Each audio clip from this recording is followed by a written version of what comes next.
mudane madaxweyne si kooban waa kuma cali khaliif galeydh aadan aan joogo haddaan idhaaho waxaan ka soo hadlayaa ilaa maalintii aan dugsiga hoose ka bilaabay laascaanood ilaa maanta u malayn maayo adiga iyo dhegaystayaashaadu inay danaynayaan mudane madaxweyne waxaa jira wadahadal aada la furteen maamulka somalilan wadahadalladaasi dadka inta badan deegaanada ka soo jeeda way ku kala aragti duwan yihiin haddaba wadahadallada somalilan iyo khaatumo maxaa gundhig u ah waxaa gundhig u ah oo aan mar raba laga habaabaynin dadkanu dhulkay ku nool yihiin horena ilaahay ugu abuuray dastuur bay leeyihiin maamul bay leeyihiin 3 gola ah iminka baldhankaas iyo buuhoodle waxaa jirtay in dhowaan magaalada buuhoodle ciidamo aada idinku sheegteen in maamulka puntland ay ka amar qaataan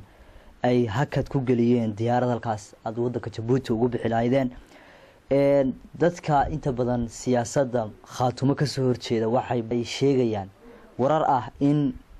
madaxweynuhu iyo xukuumaddiisa markaa waftidii raaci lahayd ayagu diyaaraddii fasaxeen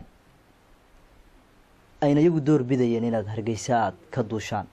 arrintaas maxaad bulsho badan oo ku jaawareersan aad kaga qancinaysaa waxaan dee horta inaan la qancin karayn baaba jirta inamadan la yidhi iyo kuwa ku andacoonayaanaa leh ciidamada puntland baanu annagu ka tirsannahay oo hebel iyo hebel iyo hebel loo garanayo waxaa jira dhowaan intii aad ku sugnaydeen waddanka jabuuti waxaad ka qayb gashay munaasabadii labada ergo ee labada guddi ee farsamo ee khaatumo iyo somalilan shirkii ay isugu yimaadeen oo qodobada ay ka soo saarayeen hadaladii aad ka jeedisay mudane madaxweyne waxaa ka mid ahaa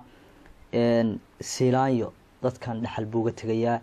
runtii iyaduna saameyn weyn bulshada ku keentay hadal kale oo dadkuna ay turjuntay baa jiray oo ah farmaajo warbal xamar ha ku ekaado imika ama xamar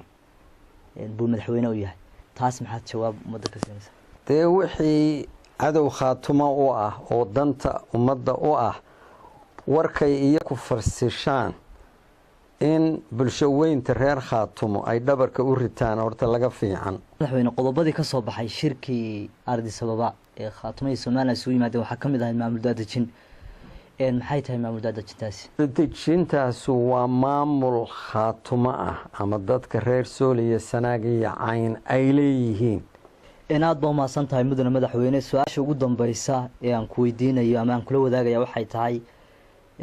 waxaa jiray group la yiraahdo G11 oo aad xukuumadda khaatumo iyo halganka deegaanadan aad waqti badan soo wada qaadateen hadda waxaa jira khilaaf aad ku kala aragti duwanaateen wada hadalladan sida